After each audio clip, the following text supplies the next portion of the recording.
Okay, you said you played with quite a few musicians, some top class ones. Who did you find was most influential? Most influential. You can think. I can't think. You can have a little. The guitars are guitarists that I grew up listening to were Carlos Santana. He was the first guitarist that I really thought was out of this world. I still do.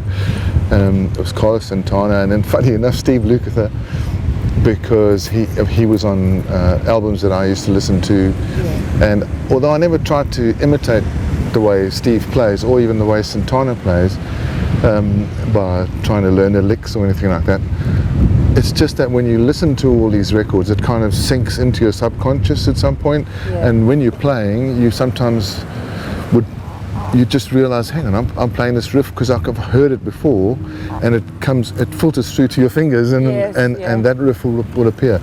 So that, and then of course Dave Gilmour from Pink Floyd. I've been a huge fan of Dave's for many years.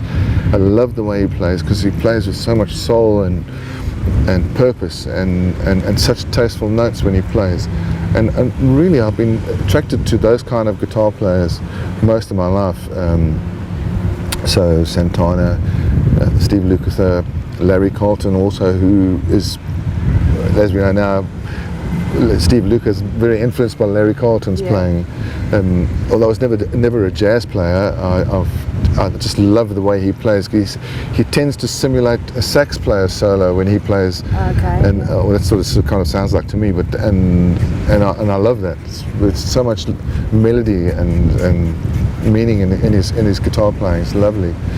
I was then influenced a lot by great rock and roll bands like Status Quo. Oh yes, okay. Yes, because I just love the rhythm. Because I just love rhythm, and I love their offbeats and the very first riff that I ever learned was.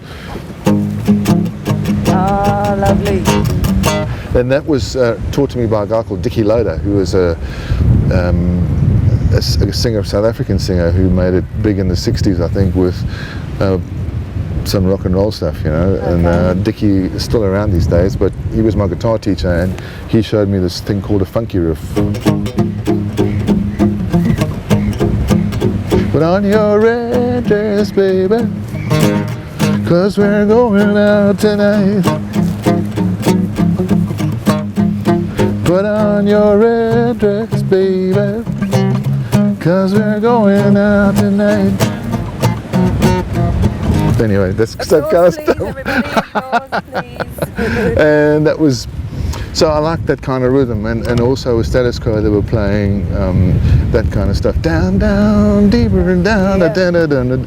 I love that. And Pile Driver was the first album that I listened to of Status Quo, and I love that album, and it's influenced me through all my life, especially on the rhythm side. And then there was Richie Blackmore, Made in Japan was the album, and that was Smoke on the Water, of course. Of course, yes. So everybody learned that riff. Yes. We all know it. I won't play it. We do all know. I'll get killed. And from that point onwards, I moved into a little bit of a jazzy era when guitarists like Lee Ritenour or Al Di Meola came along, and they were playing, and Paco de Lucia, and they were playing like nylon string stuff, and amazing guitar players, but really technical stuff. And